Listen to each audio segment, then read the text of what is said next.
Welcome back to my YouTube channel. ಇವತ್ತು Shravana start ಆಯ್ತಲ್ಲ friends, ಭೀಮ್ ನಮಾಸ್ ಎಲ್ಲ ಇತ್ತು. ಹಾಗಾಗಿ ಬುಧವಾರನೇ ಮನೆಯೆಲ್ಲ ಕ್ಲೀನ್ ಮಾಡ್ಕೊತಾ ಇದ್ದೀನಿ. ಫ್ರಿಡ್ಜೆಲ್ಲ ಕ್ಲೀನ್ ಮಾಡ್ಕೊತಾ ಇದ್ದೀನಿ ಫ್ರೆಂಡ್ಸ್. ಅಲ್ಲಲ್ಲೇ ಸ್ವಲ್ಪ ಕರಿಬೇವು ಸೊಪ್ಪು ಎಲ್ಲ ಬಿದ್ದಿತ್ತು.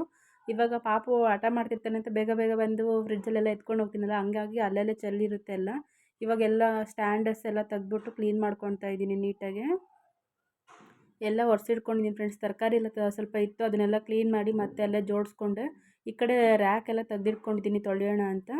ಸ್ವಲ್ಪ ಜಿಡ್ಡು ಅನಿಸುತ್ತೆ. ವಾರದಲ್ಲಿ ಒಂದು ವಾರ ಏನು ತೊಳೆಯೋಲ್ಲ ನಾನು. ಒಂದು 15 ದಿವಸ, ಒಂದು 20 ದಿವಸ ಆದಮೇಲೆ ತೊಳೆಯೋದು. ನೋಡಿ ಫ್ರೆಂಡ್ಸ್, ಇವಾಗ ಪಾತ್ರೆ ಮತ್ತು ಎಲ್ಲ ತೊಳೆಯೋಣ ಅಂತ ಸಿಂಕಲ್ಲಿ ಹಾಕಿಟ್ಕೊಂಡಿದ್ದೀನಿ. ಬಟ್ಟೆ ಎಲ್ಲ ವಾಶ್ ಮಾಡಿ ಹಾಕಿದ್ದೆ ಮೇಲ್ಗಡೆ. ಅದನ್ನ ಸಹ ತೊಗೊಂಡು ಬರೋಣ ಅಂತ ಹೋಗಿದ್ದೆ. ಅದಾದಮೇಲೆ ಸ್ವಲ್ಪ ಅಲ್ಲಿ ಹೂವು, ಶಾವಂತಿಗೆ ಹೂವು ಬಿಟ್ಟಿತ್ತು. ಸಾರಿ ಫ್ರೆಂಡ್ಸ್, ಇದು ದಾಸವಾಳದ ಹೂವು. ಹಂಗಾಗಿ ಅದನ್ನೂ ಒಂದು ವೀಡಿಯೋ ಮಾಡಿಕೊಂಡೆ. ನಾಳೆ ಪೂಜೆಗೆ ಒಂದೆರಡು ಕಿತ್ಕೊಂಡು ಹೋದ್ರೆ ಆಗುತ್ತೆ ಅಂತ.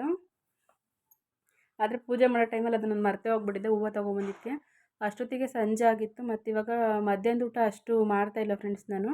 ಇವಾಗ ಮತ್ತೆ ಟೀ ಮತ್ತು ಬನ್ನು ತಿನ್ನೋಣ ಅಂತ ರೆಡಿ ಮಾಡ್ಕೊಂಡಿದ್ದೀನಿ. ನೈಟ್ ಊಟಕ್ಕೆ ಹೆಸ್ರುಕಾಳು ಪಲ್ಯ ಮಾಡಿದ್ರೆ ಆಯಿತು ಅಂತ ಹೆಸ್ರುಕಾಳು ಸಹ ನೆನೆಸಿಟ್ಕೊಂಡಿದ್ದೆ.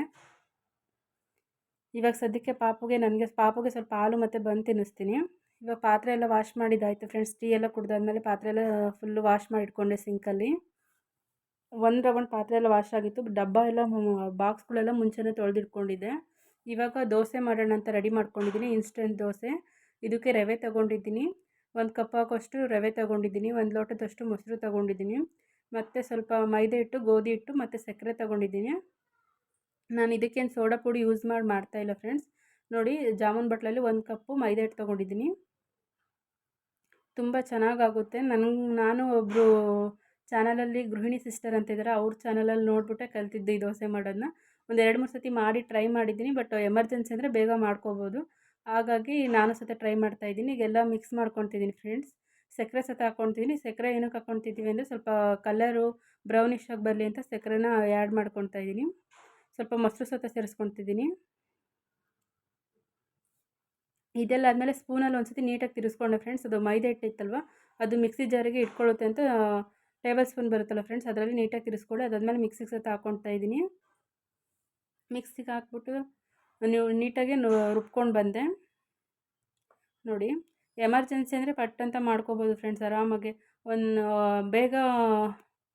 ಬೇಗನೆ ಬೇಕು ಅಂತಂದರೆ ಏನು ಇದಕ್ಕೆಲ್ಲ ಇಡೋಂಗಿಲ್ಲ. 1 ಅವರ್ 2 ಅವರೆಲ್ಲ ದಿಢೀರಂತ ಸಹ ಮಾಡ್ಕೊಬೋದು. ಇಲ್ಲ ನಮಗೆ ಟೈಮ್ ಇತ್ತು ಅಂತ ಅಂದ್ಕೊಂಡ್ರೆ ಆರಾಮಾಗಿ ಸ್ವಲ್ಪ ಹೊತ್ತು ಬಿಟ್ಬಿಟ್ಟೆ ಮಾಡ್ಕೋಬೋದು. ನನಗೆ ಸ್ವಲ್ಪ ಟೈಮ್ ಇತ್ತು, ಆಮೇಲೆ ಮಾಡ್ಕೊಳ್ಳೋಣ ಅಂತ 1 ಅವರ್ ಅಷ್ಟು ಇವಾಗೆಲ್ಲ ಮಿಕ್ಸ್ ಮಾಡಿ ಎತ್ತಿಟ್ಕೊತಾ ಇದ್ದೀನಿ. ಒಂದು ಪ್ಲೇಟ್ ಮುಚ್ಚಿ ಎತ್ತಿಟ್ಕೊಂಡೆ 1 ಅವರ್ ಅಷ್ಟು. ಆಮೇಲೆ ಚಟ್ನಿ ಎಲ್ಲ ಮಾಡಾದಮೇಲೆ ಮತ್ತೆ ದೋಸೆ ಮಾಡಿಕೊಂಡ್ರೆ ಆಯಿತು ಅಂತ. ಇವಾಗ ಕಡಲೆಬೀಜ ಮತ್ತು ತೆಂಗಿನಕಾಯಿ, ನೋಡಿ ಫ್ರೆಂಡ್ಸ್, ಕಡಲೆಬೀಜ ಮತ್ತು ತೆಂಗಿನಕಾಯಿ, ಕೊತ್ತಂಬರಿ ಸೊಪ್ಪು ಮತ್ತು ಮೆಣಸಿನ್ಕಾಯಿ, ಬೆಳ್ಳುಳ್ಳಿ ಹಾಕ್ಕೊತಾ ಇದ್ದೀನಿ. ಈ ಚಟ್ನಿ ಸಹ ದೋಸೆಗೆ ಕಾಂಬಿನೇಷನ್ ತುಂಬ ಚೆನ್ನಾಗಿರುತ್ತೆ.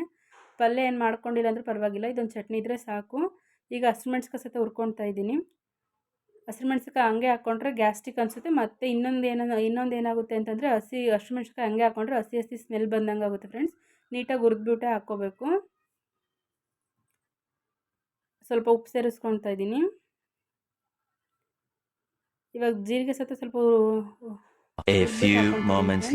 ಅದಾದಮೇಲೆ ಚಟ್ನಿ ಎಲ್ಲ ರೆಡಿ ಆಯಿತು. ಇವಾಗ ದೋಸೆ ಮಾಡೋಣ ಅಂತ ಹಂಚನ್ನ ಕಾಯಕ್ಕಿಟ್ಟಿದ್ದೆ.